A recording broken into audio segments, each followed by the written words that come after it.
Produit avec le soutien de la MDJS. Salut les amis, dans ce nouveau podcast Icône de Radio. Mais allez, vous connaissez le principe, on invite des gens qu'on aime bien et qui nous parlent de gens qu'ils aiment beaucoup. Et ça part tout de suite avec deux invités encore cette semaine. À ma droite, monsieur Driss Laraqi. Salut Driss. Salut. Bonjour. Et à ma gauche, Emin Rahmouni, l'homme que l'on ne présente plus. Bonsoir, monsieur Lalevi.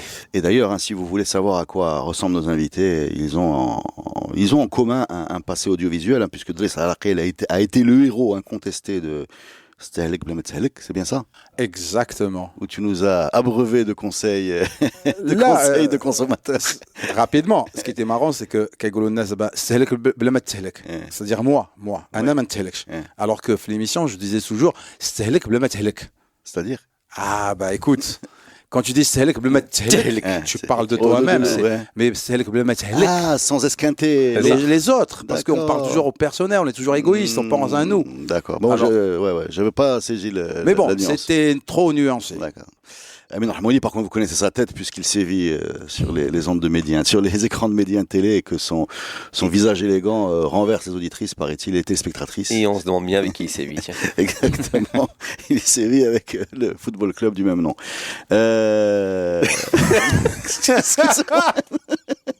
N'importe quoi. Bon, c'est bien parti. Driss Laraqi, de qui tu veux nous parler, s'il te plaît? Est-ce que ton dossier est complet? Ton dossier de candidature à statut d'icône? Je suis sûr de moi. Ah oui, ça. Tu as tout, pièce administrative, CV. Tout. De qui tu parles? Et j'avais l'embarras du choix sur les shahd. Il y en a. C'est trop. Donc trop moi, facile, je voulais parler de Hassan El-Fed. Ouais, c'est un bon choix. Je vais pas dire Kabour parce que c'est un des personnages qu'il a joué. Kabour Ben Anis Mires, soyons. Kabour Ben Anis Mires, mais c'est un des personnages qu'il a joué. Pour moi, pourquoi je veux parler de Hassan El-Fed? Parce que Hassan El-Fed, franchement, pour moi, c'est l'exemple type de l'abnégation, du travail, de tout ce métier qui est difficile, où pour percer, il faut faire beaucoup d'efforts artistiques. Hassan a tout fait. Hassan vient de très loin. Hassan vient du conservatoire de Casablanca. Il a fait ses études académiques. En même temps, il jouait après ses études, il jouait tout le temps. Hassan, moi je suis très heureux par le succès de Kabour, mais Hassan El-Fed, c'est tout un chemin qu'il a fait depuis le départ. Il a fait de la musique aussi, il jouait du saxophone dans un groupe de reggae. Justement, alors ce qui est génial avec cet artiste, c'est qu'il a fait le théâtre. Il a fait le théâtre, c'est-à-dire en théâtre en français, théâtre en arabe. Et académiquement, c'est-à-dire il apprenait au conservatoire. Il apprenait des textes classiques. Il faut les jouer classiques, devant le jury, tout ce qu'il faut. Donc quel type de test classique, par exemple, en arabe, en français? Racine, tout ça, Molière? Oui, Molière, Antigone, il a tout joué, Hassan. C'est vraiment un grand artiste. J'ai une image là.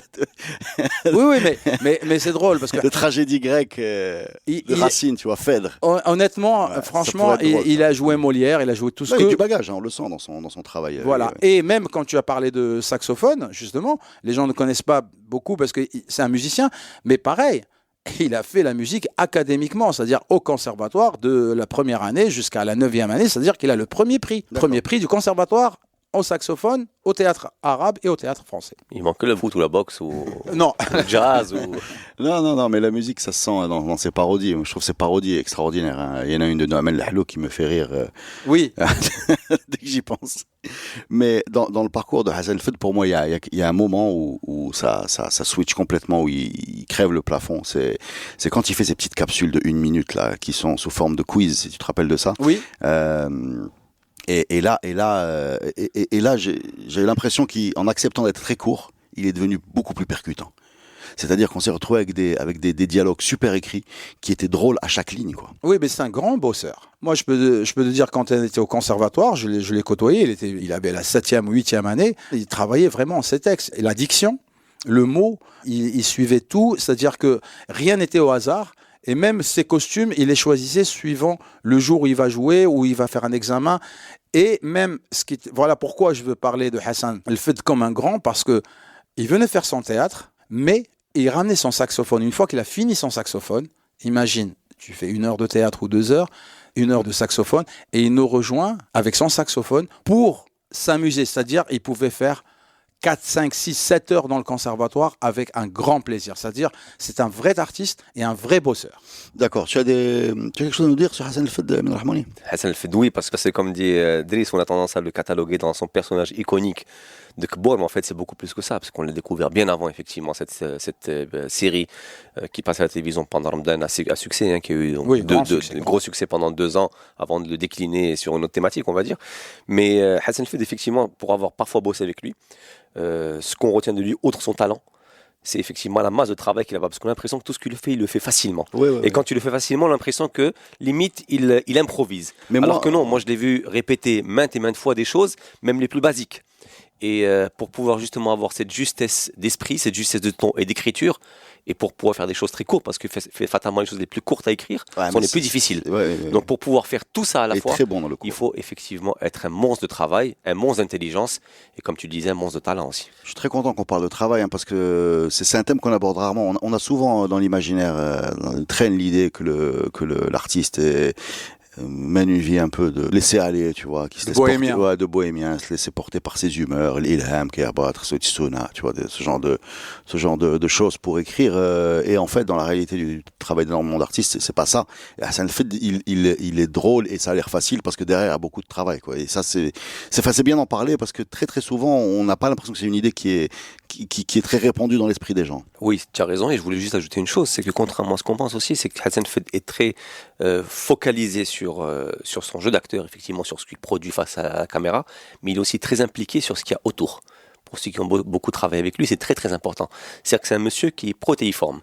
C'est contrairement à nous, peut-être nous les mecs qui pourront faire qu'une chose à la fois, c'est un garçon qui sur un set de tournage est capable d'en faire 4 ou 5. Moi je l'ai vu par exemple, effectivement, il est là face à la caméra, il fait ce qu'il sait faire de mieux, mais c'est un garçon aussi qui a un avis sur la réalisation, c'est un garçon c'est un garçon qui maîtrise totalement son environnement, et c'est pour ça que c'est très cohérent, je trouve. Je sais pas ce que tu en penses, Driss, mais ce qu'il propose est toujours très juste, globalement. Oui, c'est un homme de scène. C'est quelqu'un, il peut jouer le halqa. Il capte très bien les choses. Je travaille dans le monde du cinéma derrière la caméra. Et j'ai travaillé avec lui. Il veut, avant tout, il a tellement travaillé, c'est ce qu'il me disait, il me dit, moi j'ai tellement travaillé, j'ai passé des jours et des jours sur ce personnage. Il ne faut pas qu'un accessoire soit mal mis à la place parce qu'on a mal pensé. Il ne faut pas qu'un costume, d'abord الناس اللي كيشوفوا التلفازة ولا كيشوفوا un film, ce qui réussit, nous on regarde et la blague marche et on éclate de rire. Mais des fois, la blague, si on la prend toute seule, elle ne fait pas rire. Walakin, le costume, l'accessoire, le ton, la lumière. Tout est pensé, le cadre, tout est pensé pour que la blague marche. Et Hassan, il est méticuleux, trop. Mais شاد كلمة ديال trop. Alors, هذه اللي خارجة علينا احنا شوية. Il y a pas trop méticuleux. Il faut être méticuleux jusqu'au bout. Et lui, il est. C'est-à-dire, moi, j'ai été une scène avec lui sur Kebor, sur une pub. Il vient me voir et me dit coupe. Je demande qu'on coupe. اش كاين حسن قال لي يا عبتي قال لي كبور عمرو ما يشري هذه jamais il achètera ça jamais. Il m'a dit كبور son décor c'est une accumulation de سواق ce qui lui tombe dessus là قال لي سي دي طايح فوق في سي دي فوق ديال الفرماسيان فوق دواء قال لي c'est ça le décor de. Mais tu sais, ce que tu es en train de dire, c'est très important parce que Kebor, le succès de Kebor, tu le vois à une chose, c'est que les gens font des blagues de Kebor. C'est-à-dire à chaque fois qu'il y a un truc dans l'actualité qui est un peu qui mobilise les créatifs un peu d'internet qui s'amusent à prendre Kebor et lui faire mettre une phrase que évidemment Hassan El-Fed n'a jamais dit. Et pourquoi ils y arrivent et pourquoi c'est drôle? Parce que le bonhomme est tellement bien écrit que même toi tu peux lui rajouter des répliques. Et ça, il y a très peu de personnages qui arrivent à ce statut-là. Louis de Funès, par exemple, c'est pareil. C'est-à-dire que tu as une situation, tu dis voilà le genre, tu imagines Louis de Funès dans cette situation-là, ou bien tu dis lui, il fait comme De Niro, pareil. Tu vois, les énervements de Niro sont connus. Il y a des personnages comme ça qui sont tellement bien foutus, tellement cohérents, tu les connais, tout le monde le connaît. Et toi, tu peux rajouter une phrase, Amine, tu peux rajouter une phrase n'importe qui sur Internet. Et quand tu la lis, tu te demandes presque est-ce que c'est vraiment une blague? Il l'a pas dit, mais il est tellement clair qu'on sait ce qu'il devrait dire et on va lui attribuer des répliques supplémentaires. Ben justement, mais c'est exactement ça parce que le personnage Hassan El-Fed. Et c'est parce qu'il fait attention à ce que tu viens de dire. Ah, vraiment. Il est cohérent, donc tu le connais. Il est cohérent, c'est-à-dire quand d'abord ملي كيلبس لك هو داك الطاقيه راه c'est pas فاق الصباح ومشى للكوستيم وقال لهم عطوني طاقيه. Il sait qu'il a une phrase مع هذيك الطاقيه, il faut absolument que الطاقيه تكون طايحه عليه. C'est incroyable. Et moi c'est pour ça que je parle de Hassan El-Fed, parce que c'est vraiment, pour moi, c'est l'exemple type d'il le travail, la réussite grâce au travail. Parce qu'il faut quand même préciser aussi que c'est un art, le 7e art, ou même, enfin, même si c'est pour la télé, où il y a énormément de compétences. On l'appelle l'art complet souvent parce que il faut que il y a de la comédie, mais il y a aussi de la musique, il y a de l'éclairage, il y a de la prise de vue, il y a des costumes, il y a un texte. Donc, il y a quasiment tous les arts qui sont, et une des raisons très souvent de l'échec des films artistiquement, c'est qu'il faut que tout le monde soit bon. Oui. Il faut que tout le monde soit très bon pour avoir un degré d'excellence acceptable à la fin. N'importe qui peut te foirer ta séquence, en fait. Oui, bien sûr. Là, on s'éloigne rapidement de Hassan El-Fed, mais parce que ce que tu dis là, pourquoi c'est un domaine de compétence parfait. Si on prend une scène de cinéma, les Américains, les Français ont inventé le cinéma, mais c'est les Américains qui ont fait le cinéma, ils l'ont pris comme une scène de guerre. Ils te disent, il faut que chaque personne doit être à la bonne place et parfait. C'est pour ça qu'on dit silence, personne ne bouge, tu es cadré. Ah, vous dites pas silence sur les plateaux, vous dites squat. Ouais, squat, mais sauf quand on... si, je t'entends, on a tourné parfois et c'est votre mot préféré. mais ce squat-là, c'est pour l'artiste.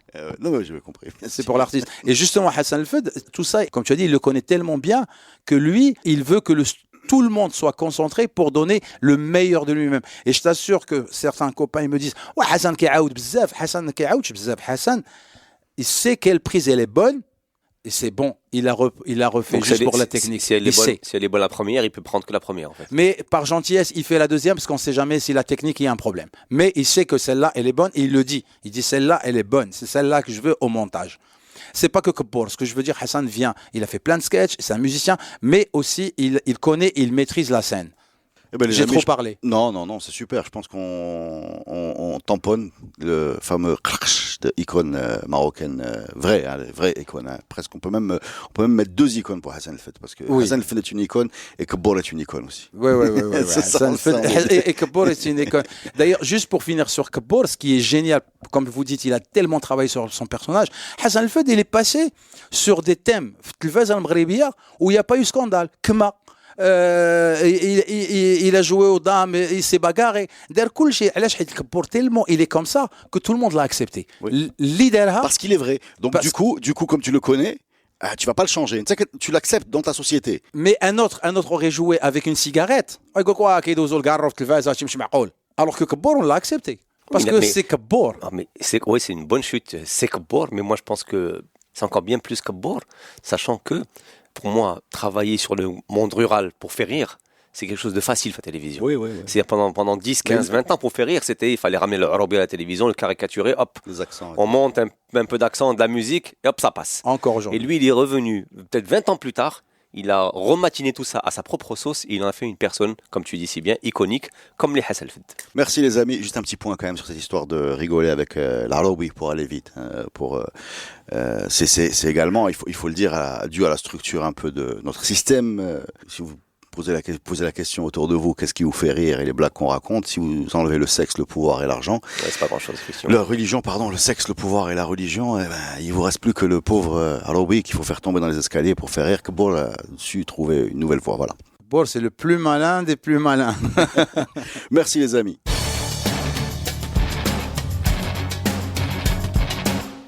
Amin Rahmouni. On est quand même on est parti sur des bases très élevées dans cette première partie de podcast. C'est exactement ce que je me disais et je pense qu'il va falloir que je mette à l'épreuve beaucoup de mon mince talent pour ne serait-ce qu'arriver à la moitié celui de Driss pour raconter une si belle histoire. Bon, écoute, par contre, je pense que je tiens une pépite entre les mains. Pépite pas très grande, elle ne doit pas faire plus d'1m60, 1m62.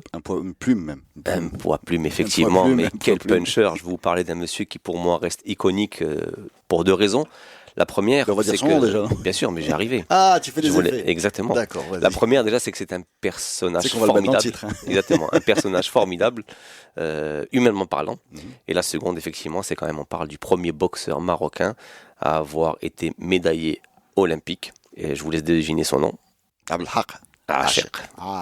Exactement, Abdelhak Achiq, qui a réalisé cette performance un soir exceptionnel de 1988 contre un Italien. Exactement, on est à Séoul.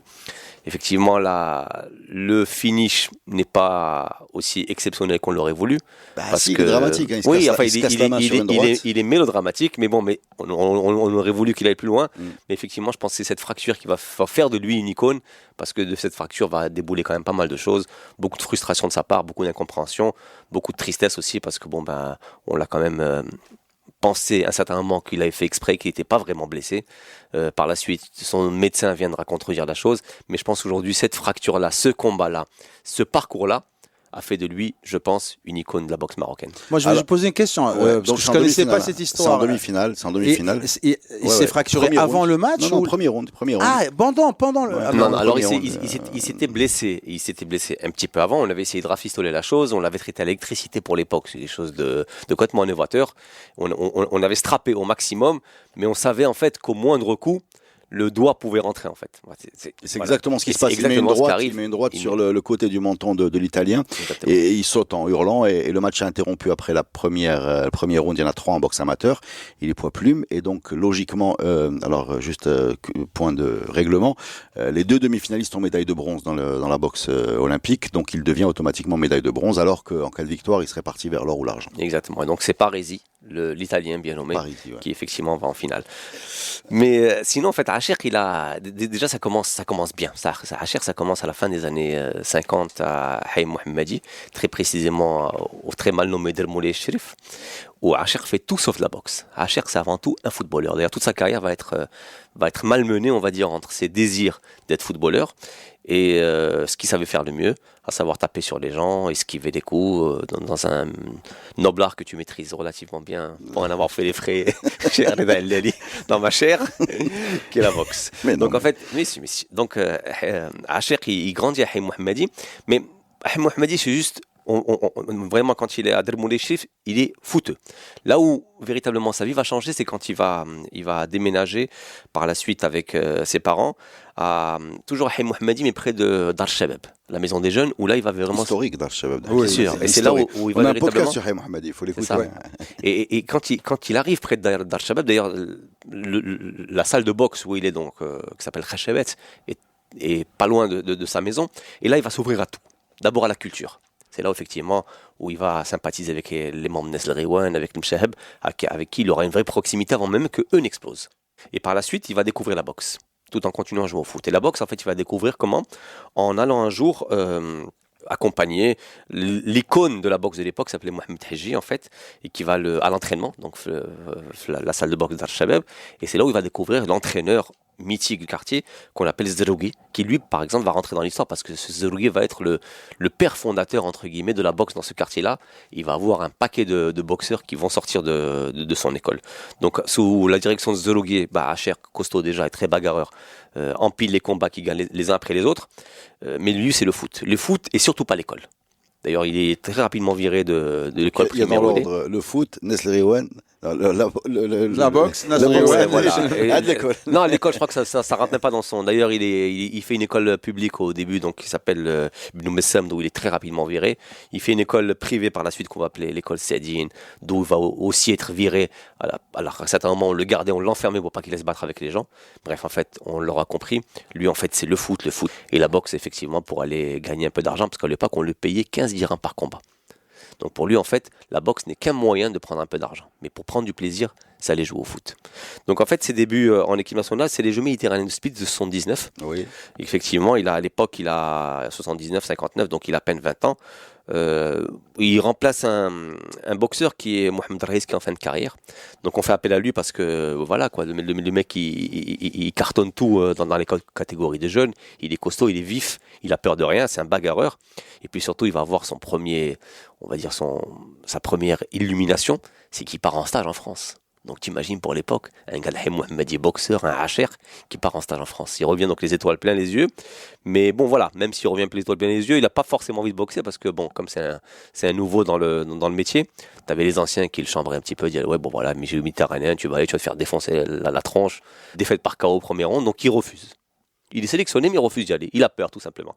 Donc il a fallu qu'en fait qu'un gars de l'armée le menace de l'enrôler dans l'armée pour qu'il accepte. Mais toute sa vie, pourquoi je vous raconte cette anecdote? C'est le boxeur malgré lui, en fait. Parce que toute sa vie va être comme ça. Boxeur malgré lui. Sa vie ne va être que de menaces, de chantage, et il en garde une grosse amertume. Donc le mec, il va au jeu méditerranéen de Split. Il perd le premier combat au point, au premier tour contre un Français, un illustre inconnu, Antoine Montero. Mais à la rigueur, c'est limite, il n'en prend pas beaucoup ombrage, parce que pour lui, comme je disais, la boxe, c'était prendre les 15 dirhams par combat. C'est tout. Donc par la suite, il va aussi aux Jeux arabes en Irak en 1980, où il finit second. Mais voilà, encore une fois, sans passion. D'ailleurs, tellement pas de passion qu'à son retour, il arrête la boxe. Il continue le phototas, en fait, en menaçant les gars de la fédération de ne plus boxer s'il ne trouve pas de job. Parce qu'à l'époque, c'était extrêmement faisable. Le mec a 21, 22 ans, Makrash, c'est un boxeur. Donc la boxe, le sport est un moyen effectivement de gravir l'échelon social, mais aussi de trouver un job, comme on a pu le faire avec les footeux de l'époque, comme tu t'en rappelles bien. Qui était enrôlé en masse dans les entreprises qui sponsorisaient les clubs. Effectivement. Donc beaucoup les clubs casablancais, le Wak Raja, tu as beaucoup de joueurs qui d'ailleurs ont continué leur carrière là-bas une fois le foot fini. La Fédé ne trouve pas de job. Beaucoup de promesses, encore une fois. C'est pour ça que je dis que c'est il y a beaucoup d'histoires quand tu racontes ça. Effectivement, beaucoup de promesses non tenues. Et il y en aura d'autres encore beaucoup plus graves que le fait de ne pas avoir de job. Donc ce qu'il fait, c'est qu'il arrête complètement en 81, il a 21 ans, et il intègre la Somaca, qui existe encore aujourd'hui. En fait, c'est des entreprises de construction automobile, donc liées à un groupe français qu'on ne citera pas ici. Et là-bas, pour lui, c'est l'extase. Pourquoi? Parce qu'il passe de 15 dirhams par combat où il se fait défoncer la tronche à 50 dirhams par match et 50 dirhams par but marqué. Donc pour lui, c'est... Mais Somaca, il joue au foot. Ah oui, il joue au foot. D'accord. Il a Corpo. J'avais loupé. Voilà, il intègre la Somaca en tant que footballeur, en tant qu'attaquant. Donc petit attaquant de poche, effectivement. Ailier, très rapide, costaud, plutôt à droit des pieds. Donc 50 matchs par match gagnés, 50 matchs par match. Ça permet quand même de mettre un petit point d'éclairage sur à quel point la vie est mal foutue. Parce que pour... avoir joué au foot, fait un peu de boxe, je vous garantis que 50 dirhams par but et 15 dirhams par match de boxe, c'est une grande injustice dans cette grille. Oui, exactement, c'est vrai qu'on n'a pas fait attention, mais c'est vrai. C'est très très grave. C'est très très grave. Et à l'époque, je pense qu'il n'y avait pas des gants magnifiquement. Non. Il y a quelque chose qui ne va pas dans la grille. Exactement. Il en prenait plein la tête. Donc en fait, il vivote comme ça pendant 2-3 ans, ces matchs à la Somaca, donc le prime de match, les buts, ses coéquipiers, comme il leur faisait gagner les matchs, eux-mêmes, donc on va dire qu'il vivote comme ça, mais il n'y aurait pas la boxe. Pourquoi il n'y aurait pas la boxe? Parce que le Maroc prépare quand même les Jeux méditerranéens de 83. Exactement. Et là, effectivement, 83. Alors parenthèse pour signaler aux gens les plus jeunes que le Jeux méditerranéens à l'époque, c'était un grand tournoi. Voilà. Aujourd'hui, je pense qu'on a vraiment du mal à savoir où il s'est déroulé, mais à l'époque, c'était un grand événement. Un grand événement, ouais. Et pas que pour les Marocains. C'est ça. Pour les pays du bloc de la Yougoslavie, par exemple, envoyer les grosses équipes. Bien sûr. Les pays arabes envoyaient les grosses équipes. Moi, j'ai vu l'équipe de France, j'ai vu l'équipe de France de rugby, le 15 de France, avec Jean-Pierre Riff, Serge Blanco, Ken Hervé, bien sûr. À El Jadida, il y avait l'escrime. J'ai vu l'escrime et il y avait Jean-François Lamour qui a fini ministre, qui avait gagné El Jadida, et l'équipe d'Algérie qui était là, El Jadida aussi, elle était avec les Belloumi et compagnie. Donc c'était c'est bien que tu parles d'Algérie parce que ça va être un vrai tournant pendant ces Jeux méditerranéens à l'Algérie, notamment un Algérien effectivement qui a le joli passe en retrait. Donc pour les Jeux méditerranéens, on fait appel à lui, il refuse parce que lui il veut pas aller se faire défoncer la tronche pour 15 balles. Lui il veut continuer effectivement à jouer au foot et prendre ses 50 dirhams par match, voire plus s'il met des buts. Donc par contre, il accepte de faire des matchs tests contre de l'argent. Donc initialement, il ne devait pas faire ces Jeux méditerranéens. Il veut bien servir de sparring, éventuellement faire en sorte de trouver. Mais bon, ce qu'il y a, c'est que les mecs de la FEDA à l'époque, ils sont persuadés que c'est le seul capable de nous ramener une médaille, parce qu'il était hors de question à l'époque de faire les Jeux méditerranéens. Je vous rappelle que Aouetan n'avait pas encore explosé. En fait, on n'avait pas de médaille sûre. Et Achir était une potentielle médaille sûre. Donc ce qui se passe, c'est que on le prend au début pour faire des matchs tests, mais en fait, le mec, il tient une forme tellement olympique. Il est monstrueux à l'époque. En 83, il a 23, 24 ans. Il est en pleine possession de ses moyens. Il est au pic de sa forme. On ne saura pas pourquoi, mais ils arrivent à le convaincre de faire ces Jeux méditerranéens. Donc il fait ces Jeux méditerranéens qui commencent très très bien. Avec les HR, les Tibazi, les Fadli, sur un bon groupe de boxe en fait. Et donc HR commence son premier match contre un Italien qui s'appelait Mauricio Stecca. On retient le nom pour le côté un peu viandard de la chose, effectivement. Mais c'est surtout le second tour qui va nous réserver une grosse surprise, et surtout à lui, et qui fera que sa carrière va décoller. Pourquoi? Parce qu'il va rencontrer, sous fond de grandes tensions politiques, l'Algérien Delil Abdenbi. Et là, effectivement, ce match-là, même s'il fallait mordre, ils ont politisé le combat, quoi. Effectivement, il fallait pas le perdre. Et ce match-là, non seulement va permettre effectivement à Acher de se montrer à la face du Maroc, mais il va aussi permettre à un autre monsieur d'éclore en tant que journaliste sportif dans le commentaire, c'est Kamel Hello. Oui, exactement. Voilà. Qui va me commenter ça qui va me commenter ça avec, et autres, effectivement, avec autres sympathiques analyses. Ah oui. Pour effectivement, c'est là en fait pour faire monter la sauce. Et là, toi qui aimes le cinéma, c'est on est dans le climax Oui. au niveau de, parce que là on a le combattant, on a le combattu, on a le vainqueur, on a la rivalité, on a le commentaire, Le poète, on a ouais, tout, le effectivement. Oui, on a le commentaire. Le commentaire, il en a fait beaucoup parce que Oui. c'est la première fois qu'on avait un commentateur, comme on disait, qui parlait avec ses tripes. Ouais, Bien sûr. Et c'est la première fois qu'on l'entendait au football. Et ça, et ok, Non, mais là- et ça, bam, c'est il y est. Là, Non, mais il a Kamel été- Hello, il a il a été- dit bon, les il gars, a été plus loin. je bosse Là, il plus. commentait une bagarre. Là, Il Après, commentait une bagarre de rue. Non, mais c'est vrai, il Un commentait deck. une bagarre de rue entre un Wulderb et un parfait inconnu. Donc vous imaginez bien que Oui, après, mais au niveau de l'audience, c'était génial. bien sûr. Nous, on disait drab. ah oui. Donc lui, il disait drab. là, il faut faire une parenthèse aussi pour signaler. Là, on commente quand même un match de jeux méditerranéens de boxe amateur. Aujourd'hui, on n'en parlerait pas. Mais à l'époque, avec une seule chaîne et avec tout le monde qui était rivé devant le même écran, ce bonhomme-là a marqué les gens qui l'ont vu. Mais je crois qu'il y a le bonhomme, ça nous a marqué. Moi, je suis de cette génération-là. Mais il faut aussi savoir qu'il y avait de grands pays qui étaient Oui, là. oui, Et on oui. était fiers de Non, mais- voir un Marocain dedans. La boxe amateur, par exemple, dans le bloc de l'Est, Oui. c'était il passait pas pro. Ouais, Donc c'était les meilleurs boxeurs. Oui. Voilà, c'était les meilleurs. D'ailleurs, c'était trusté par les Cubains, les Yougoslaves, les Russes, enfin les Soviétiques à l'époque. Bon, pas dans les Jeux méditerranéens, mais aux Jeux Olympiques. Mais il y avait un vrai niveau amateur du côté Bien sûr. communiste, quoi. Donc on est sur le combat contre l'Algérien Mbé que Acher remporte par KO en plus. On n'est même pas sur une victoire au point. Et là, bon, il y a un boulevard en finale face à un Syrien qui était le véritable favori, qui s'appelait donc Shawat Halal, qui était un monstre apparemment. À l'époque, qui était premier en fait cette victoire. Mais en fait, Acher est tellement sur un nuage après sa victoire contre l'Algérien, on va dire que toutes les conditions étaient tellement réunies que ça en fait une grande fête et qu'il gagne finalement ces Jeux méditerranéens, cette médaille d'or au point. Et voilà, donc en fait, c'est à partir de là que sa carrière, on va dire en amateur, en tant Là, que il a boxeur, décidé d'être boxeur. Là, quand même. effectivement. Il va donc, arrêter. là, voilà, là, Il va arrêter de il dit- chipoter, là. Non, Là, c'est plus les 15 dirhams. là. mais pourquoi il va arrêter? Parce qu'il y a les promesses. Et les promesses qui ne viennent pas. C'est-à-dire que par la suite, quand il gagne ces Jeux méditerranéens, ces médailles d'or, bon, effectivement, il a la prime effectivement de chaque match gagné. Il a un appel royal pour lui qui, pour moi, donc ça fait, il a réussi sa carrière. Et puis surtout, il a une prime qui doit tomber, et une prime conséquente pour ces combats-là. Vous vous rendez compte, une médaille d'or aux Jeux méditerranéens Entre la boxe marocaine. amateur et les primes, une longue histoire que nous connaissons bien. Effectivement. Et ben cette prime-là ne viendra jamais. Eh oui. Effectivement, cette prime-là ne viendra jamais. Donc elle ne viendra que nourrir cette aigreur que lui déjà pour ce sport-là. Et après, il y a... moi, je crois que c'est une posture, parce qu'il a fait une salle d'entraînement, on l'a vu. ça viendra par la suite. Oui, Par par la la suite. suite. C'est-à-dire Par qu'il la n'a pas suite. tourné le dos à ce monde, quoi. Non, il continue parce qu'encore une fois, on est dans une affaire de fausses promesses à chaque fois. D'ailleurs, celle qui va venir par la suite, c'est celle. En fait, tout commence en 84. Sa carrière de boxeur commence en 83, mais le personnage commence en 84 et les rancœurs en fait commencent en 84. Pourquoi? Parce qu'en 84, il y a Saïd Aoueta qui, après la performance de Los Angeles, lui propose d'aller passer professionnel aux États-Unis. Mais pour passer professionnel aux États-Unis, il a besoin de documents de la fédération marocaine comme quoi il était boxeur amateur.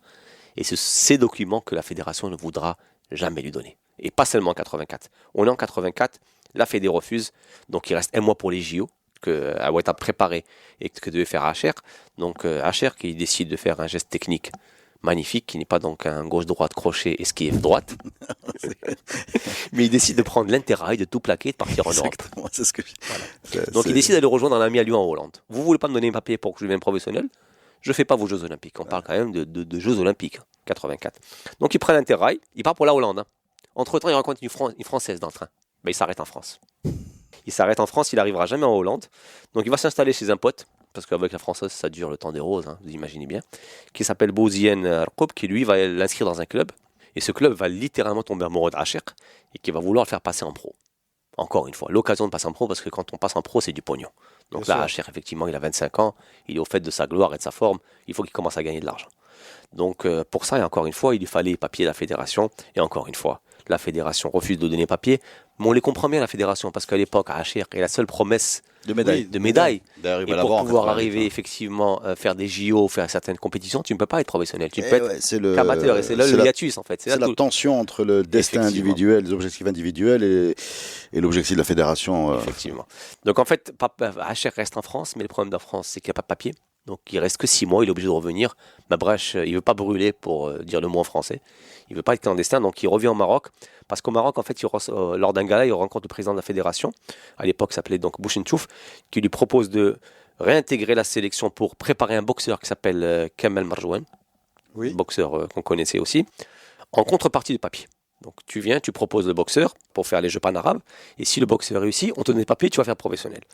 Donc tu imagines bien qu'il Il rentre, accepte. Hein. il accepte, il forme Kamel Marjouane, qui va faire les Jeux pan-arabes, on lui donne pas des papiers, et dans ce cas-là, encore son pote français le reprend encore une seconde fois, il l'emmène en France encore une fois pour une seconde tournée, pour une nouvelle tentative de passer pro, et encore une fois, il sert de là-bas, il ne veut pas passer pro, il n'a pas de papier, donc il sert de sparring partner à plusieurs boxeurs français, avant qu'un jour, la Fédé lui envoie une énième convocation, avec une énième promesse de lui remettre encore une fois sa licence, s'il voulait faire les Jeux méditerranéens en Syrie.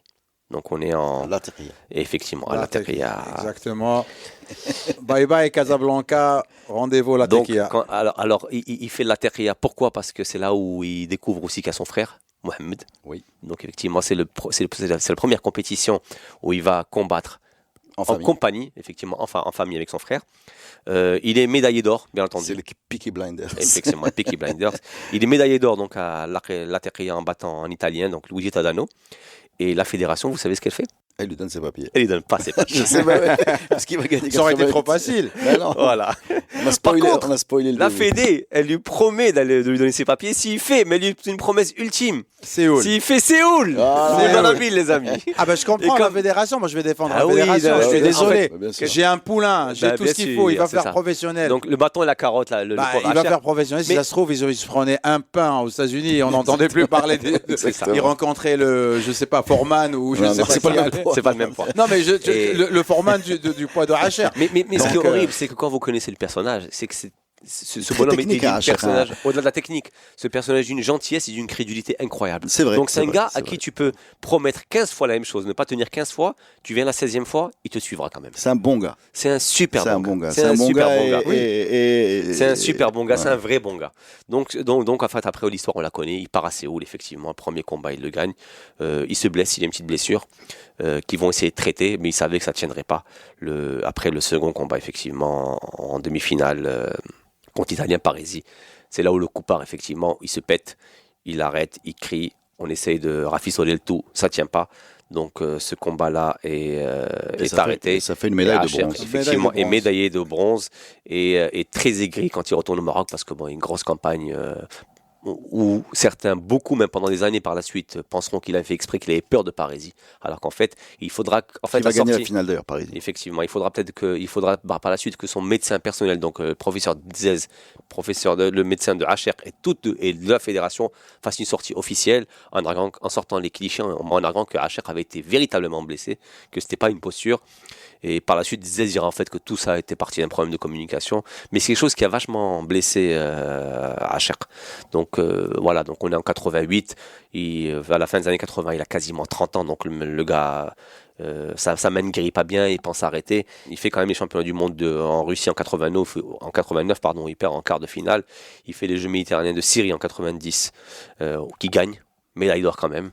Avant effectivement d'arrêter la boxe en 91 pendant les Jeux méditerranéens en Grèce, où il décroche le bronze, et enfin un Wissem, qui plus tard va lui servir, comme vous pouvez bien l'imaginer. Pense à ses Donc, plaies. effectivement, pour penser ses plaies. Donc, il reste dans le giron de la boxe de l'équipe nationale en tant qu'entraîneur adjoint, avant de fonder une école dont tu as parlé tout à l'heure, Haïm Mohammadi, très précisément l'Arbi Zaouli. Exactement. Donc, Mais je suis allé dans cette salle. moi aussi, Ouais, c'est le sous-sol de c'est le Al sous-sol Zaouli. d'Al Zaouli, Pardon, donc, c'est ça, Mohammadi. c'est ça, exactement. Et où il va beaucoup aider Arhelo aussi pour préparer des combats. Mm. Et par la suite, effectivement, il prendra quelques gamins qui continuera d'entraîner avant de faire des allers-retours avec l'équipe nationale.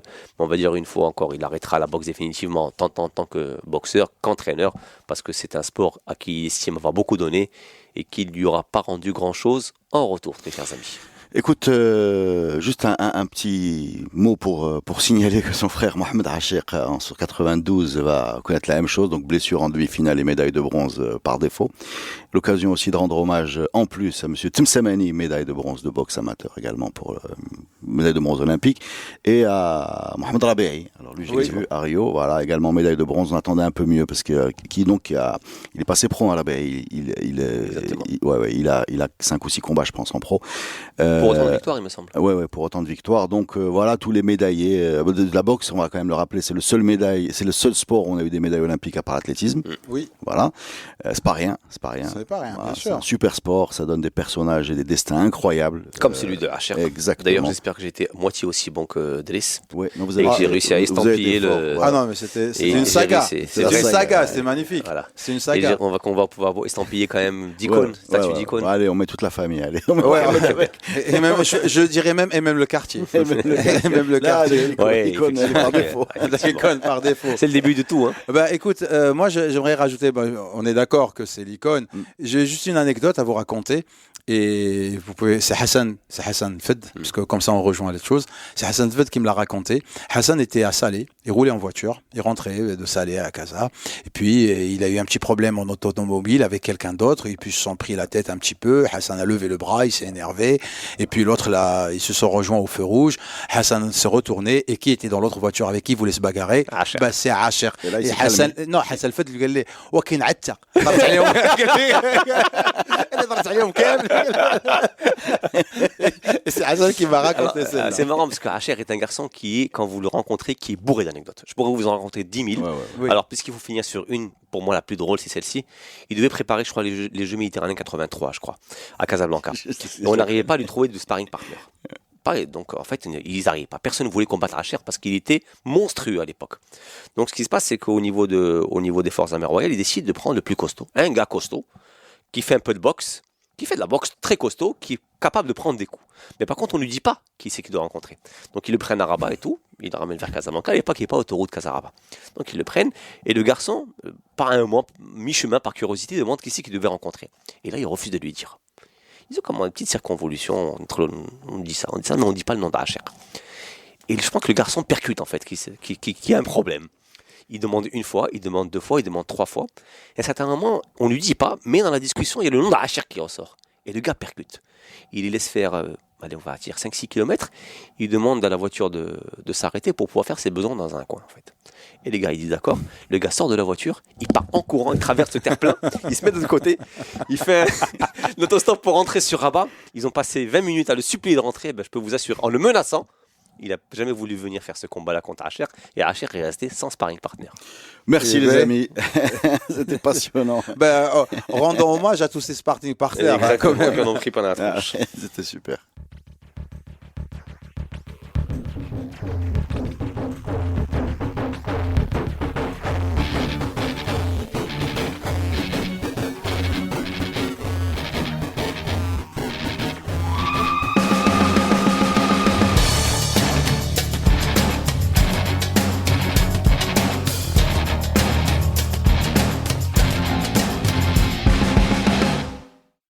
Produit avec le soutien de la MDJS.